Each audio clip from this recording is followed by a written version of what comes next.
Good morning everyone. आज का जो क्लास है बायोलॉजी के एक बेहतरीन टॉपिक जिसका नाम है फोटोसिंथेसिस, हिंदी में उसको बोलेंगे प्रकाश संश्लेषण पे आधारित है। प्रकाश संश्लेषण क्या है? क्या आपको पता है कि पौधे भोजन किस प्रकार से बनाते हैं? जिस प्रकार से हम लोग अपना भोजन करते हैं तो उसके लिए हम लोग क्या करते हैं, तरह तरह के रॉ मटेरियल्स बोले तो कच्चे सामग्री को पहले इकट्ठा करते हैं, फिर उसके बाद से अपना भोजन तैयार करते हैं, फिर उसको हम लोग खाते हैं, फिर उस भोजन के खाने से हमें ऊर्जा मिलती है, फिर हमारा बॉडी जो होता है ग्रोथ करता है। ठीक उसी प्रकार से पौधे में जो भोजन बनाने की जो प्रक्रिया होती है उसको हम बोलते हैं प्रकाश संश्लेषण। यानी हम बोल सकते हैं डिफिनीशन के तौर पे कि प्रकाश संश्लेषण एक ऐसी प्रक्रिया है जिसके माध्यम से सभी प्रकार के हरे पेड़ पौधे अपना भोजन तैयार करते हैं ग्लूकोज के रूप में, और बाई प्रोडक्ट जो होता है ऑक्सीजन गैस को रिलीज करते हैं। यह ऑक्सीजन गैस जो होता है इस धरती पे पाए जाने वाले सभी प्रकार के सजीवों के लिए लाभदायक होता है, जिसके फलस्वरूप हम लोग यहाँ पे जी रहे हैं। हम आजकल यहाँ पे हैं या कोई भी जीव जंतु यहाँ पे सर्वाइव कर रहा है इस धरती पे, इसका मुख्य कारण क्या है? ऑक्सीजन है। बिना ऑक्सीजन के कोई भी सजीव इस धरती पे जीवित नहीं रह सकता है। वो ऑक्सीजन कहाँ से आता है? चलिए अब हम समझते हैं इसको बारीकी तौर तरीके से कि प्रकाश संश्लेषण क्या है। तो अभी बता दिए, अब प्रकाश संश्लेषण जो है यह एक ऐसा प्रक्रिया है जिसके माध्यम से सभी प्रकार के हरे पेड़ पौधे अपना भोजन तैयार करते हैं। तो इस प्रोसेस को बोलते हैं प्रकाश संश्लेषण, या इसको बोलेंगे इंग्लिश में फोटोसिंथेसिस। अब भोजन तैयार करने के लिए यहाँ पे कच्चे सामग्री की आवश्यकता होती है। जिस प्रकार से हमको सब्जी बनाना है तो उसके लिए आलू चाहिए, प्याज, फिर उसके बाद से तेल और तरह तरह के मसाले, नमक, ये सब चाहिए होता है। यानी बहुत सारे छोटे छोटे हम लोग क्या करते हैं, रॉ मटेरियल्स को इकट्ठा करते हैं, तब कहीं ना कहीं क्या करते हैं हम लोग एक पदार्थ या एक भोज्य पदार्थ का निर्माण करते हैं जिसको हम लोग खाते हैं। तो यहाँ पे पौधे जो हैं इनमें भोजन तैयार करने के लिए कुछ रॉ मटेरियल्स चाहिए होता है। तो पौधे जो होते हैं ना अपना भोजन तैयार करने के लिए जो इनको कच्ची सामग्रियाँ चाहिए, कच्ची सामग्रियाँ जो चाहिए, कच्ची सामग्री को बोलते हैं हम लोग रॉ मटेरियल्स बोलेंगे। क्या बोलेंगे? रॉ मटेरियल्स बोलेंगे। तो कच्ची सामग्री के रूप में पौधे जो होते हैं ना क्या लेते हैं? तो फर्स्ट इनका जो होता है CO2 होता है। दूसरा जो होता है रॉ मटेरियल्स के रूप में वह होता है H2O। तीसरा जो होता है वह होता है सूर्य का प्रकाश, जिसको सनलाइट बोलते हैं। सूर्य का प्रकाश, इसको सनलाइट बोलेंगे। चौथा जो होता है वह होता है पर्णहरित होता है, वह होता है पर्णहरित होता है। पर्णहरित को हम लोग बोलते हैं क्लोरोफिल बोलते हैं। क्या बोलेंगे? क्लोरोफिल बोलेंगे।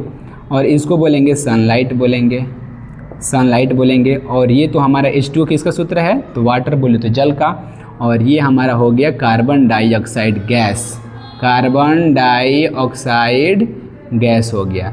यानी पौधे को खाना बनाने के लिए इन चार चीज़ों की आवश्यकता होती है, जिनमें से फर्स्ट क्या है? तो फर्स्ट है CO2, दूसरा है H2O, तीसरा है सूर्य का प्रकाश, और चौथा क्या है? पर्णहरित, जिसको बोलेंगे क्लोरोफिल। अब ये चारों जो होते हैं पौधे कहाँ से एक्सेप्ट करते हैं, इस बात को समझना है।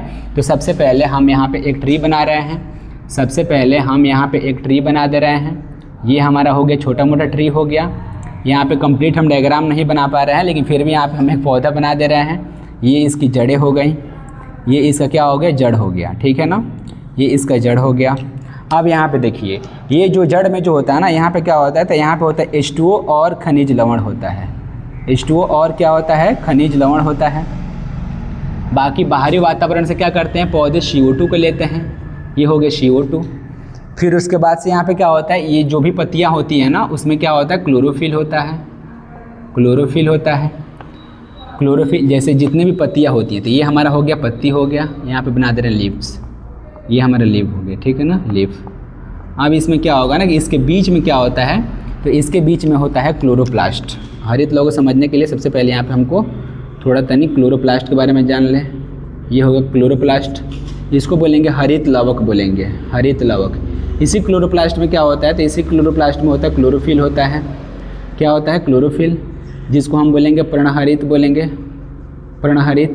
यहाँ से क्वेश्चन बनता है कि क्लोरोफिल में कौन सा धातु पाया जाता है? यहाँ पे बताना है मैग्नीशियम, ठीक है ना।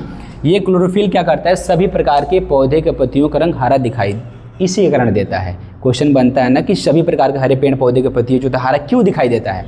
तो क्लोरोफिल के कारण दिखाई देता है। क्लोरोफिल कहाँ होता है? तो क्लोरोप्लास्ट में। क्लोरोप्लास्ट का होता है तो पत्तियों में होता है। तो यहाँ पे क्या करता है? मौजूद होता है। तो ये क्लोरोफिल क्या करता है? ये सन, जैसे यहाँ पे ये हमारा हो गया सन हो गया, ये हमारा यहाँ पे क्या हो गया? हम यहाँ पे सन बना दे रहे हैं। ये हो गया सन। सन मीन्स क्या हो गया? तो सन मीन्स हो गया सूर्य हो गया। अब सूर्य से क्या करता है? ये जो इसकी किरणें को ऑब्जर्व करता है। सूर्य के प्रकाश को अवशोषित करने का काम कौन करता है? तो सूर्य के प्रकाश को अवशोषित करता है क्लोरोफिल करता है। यहाँ पे 4 चीज़ लिखा है ना। फर्स्ट हो गया CO2 जो कि बाहरी वातावरण से आ रहा है। दूसरा हो गया यहाँ पे क्या? H2O। तो H2O जो होता है ये हमारे नीचे से आता है, जड़ में मिट्टी में जो मौजूद होता है, जल और खनिज लवण जो होता है ना, इसको ये जो होता है रूट हेयर के द्वारा, जिसको बोलते हैं मूलरोम बोलते हैं। क्या बोलेंगे? मूलरोम। इसको बोलेंगे रूट हेयर बोलेंगे, रूट हेयर। इसके माध्यम से क्या होता है? जाइलम उत्तक जो होता है ना, कौन सा उत्तक? जाइलम उत्तक नीचे से ऊपर लेके जाता है। अब यहाँ पे आ गया H2O, फिर उसके बाद से क्या हो गया? CO2 आ गया, प्लस के CO2 आ गया। उपस्थिति में क्या हो जाएगा? तो उपस्थिति में हो जाएगा यहाँ पे क्लोरोफिल हो जाएगा और यहाँ पे सनलाइट हो जाएगा, सनलाइट। अब बाई प्रोडक्ट जो होते हैं यहाँ पे अपना भोजन तैयार करते हैं। तो यहाँ पे ये फिगर जो हम बनाए हैं इसमें क्या बता रहा है कि बाहरी वातावरण से पेड़ पौधे जो होते हैं CO2 गैस को लेते हैं विसरण प्रक्रिया द्वारा। कौन सा प्रक्रिया द्वारा? विसरण। विसरण का मतलब होता है डिफ्यूजन होता है। फिर उसके बाद से यहाँ पे क्लोरोफिल सनलाइट को ऑब्जर्व करता है, फिर जल और खनिज लवण को यहाँ पे जाइलम उत्तक ऊपर की तरफ लेके जाता है। फिर उसके बाद से पौधे जो होते हैं ना अपना भोजन तैयार करते हैं, किसके रूप में? ग्लूकोज के रूप में। इसके लिए यदि हम एक रासायनिक समीकरण से समझाएं तो आपको ज़्यादातर समझ में आएगा। पहले यहाँ पे बता दें कि प्रकाश संश्लेषण क्या हो गया। तो प्रकाश संश्लेषण एक ऐसी प्रक्रिया होता है जिसके माध्यम से सभी प्रकार के हरे पेड़ पौधे अपना भोजन तैयार करते हैं, जिसमें सभी प्रकार के हरे पेड़ पौधे बाहरी वातावरण से CO2 गैस को अवशोषित करते हैं और यहाँ पे मिट्टी से क्या करते हैं? जल और खनिज लवण को अवशोषित करते हैं। फिर क्लोरोफिल जो होता है सनलाइट को ऑब्जर्व करता है, फिर अपना भोजन क्या करते हैं? तैयार करते हैं। उसके बाद से किसके रूप में? ग्लूकोज के रूप में। तो इस प्रक्रिया को बोलते हैं प्रकाश संश्लेषण बोलेंगे। प्रकाश संश्लेषण के रॉ मटेरियल कौन कौन से चाहिए? तो प्रकाश संश्लेषण के लिए रॉ मटेरियल जो होता है CO2 चाहिए होता है, वाटर चाहिए होता है जिसको जल बोलेंगे, सूर्य का प्रकाश जिसको सनलाइट बोलेंगे, पर्णहरित जिसको क्लोरोफिल बोलेंगे। अब इसको हम समझाते हैं प्रकाश संश्लेषण जो है ना, इसको रासायनिक समीकरण द्वारा हम लोग कैसे समझेंगे। ये चारों जो प्रोसेस है, ये चारों आपस में कैसे मिलते हैं, तो ये अपना भोजन जो है बनाता है किसके रूप में? यहाँ पे ग्लूकोज के रूप में। और बाई प्रोडक्ट ऑक्सीजन गैस को किस प्रकार से रिलीज करता है, इस बात को हम समझेंगे। कौन-सी सामग्री में अभी हमने लिखा था ना, क्या क्या लिखा था? तो कौन-सी सामग्री में CO2 चाहिए फर्स्ट, फिर उसके बाद से क्या चाहिए? तो वाटर चाहिए, फिर क्या चाहिए? तो फिर उसके बाद से हमारा यहाँ पे सनलाइट चाहिए, सनलाइट सूर्य का प्रकाश। और चौथा क्या चाहिए? तो यहाँ पे क्लोरोफिल चाहिए, क्लोरोफिल हो गया। अब इसको हम क्या करेंगे? केमिकल इक्वेशन से समझेंगे। केमिकल इक्वेशन ऑफ फोटोसिंथेसिस, यानी प्रकाश संश्लेषण के लिए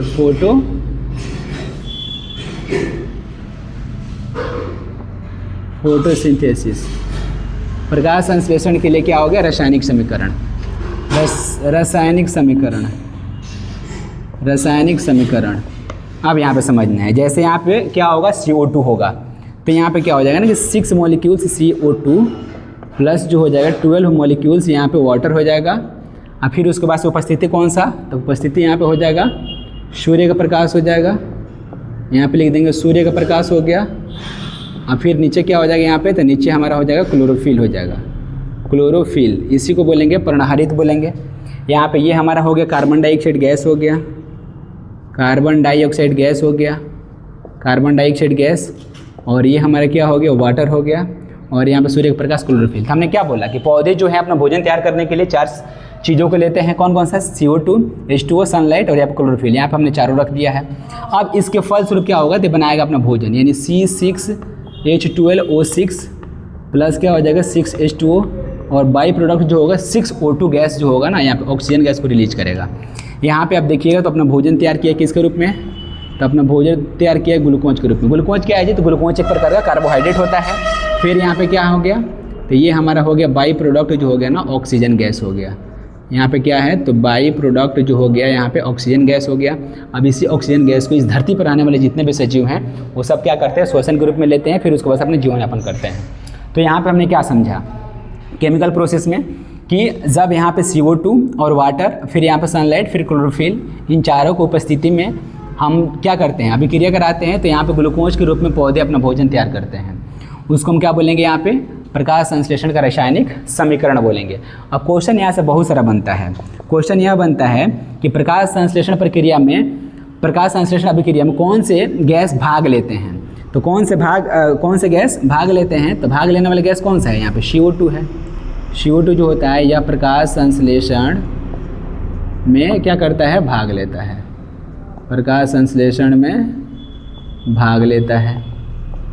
प्रकाश संश्लेषण में किस गैस का, अगर अवशोषण की बात करें तो वही होगा, अवशोषण का बात करेगा तो कौन सा होगा, अवशोषण का बात करेगा तो CO2 ही होगा, क्योंकि अवशोषित कर पहले ले रहा है। उत्सर्जित कौन सा गैस होता है, तो उत्सर्जन होता है O2 का। O2 जो होता है ना, इस गैस का क्या होता है, उत्सर्जन होता है। तो क्वेश्चन पूछेगा कि प्रकाश संश्लेषण प्रक्रिया में किस गैस का उत्सर्जन होता है, O2 होता है। किस गैस का अवशोषण होता है, तो CO2 का होता है।